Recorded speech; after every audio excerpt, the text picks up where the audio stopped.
contemplating another civilian supply mission sa West Philippine Sea kasi ang sabi nga natin, gusto natin i-normalize, i-regularize yung civilian access doon sa ating karagatan. Dapat yung mga mamamayang Pilipino, hindi dapat controversial na tayo yung naglalayag sa ating West Philippine Sea.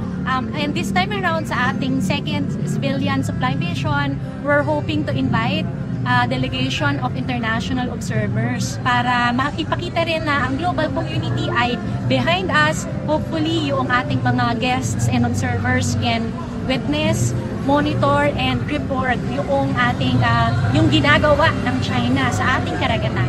So mag-i-invite tayo sa mga iba-ibang NGO community, halimbawa yung mga association ng mga fisher folk community na meron ding silang mga networks o association na global, no? At yung mga sana community rin ng mga advocates na naniniwala sa rules-based order at sa nagmo-monitor ng international law. Hopefully may mga makasama din tayong mga members of parliament kung may mga interesado din sa ating mga other countries na nanindigan din naman talaga doon sa desisyon ng Hague.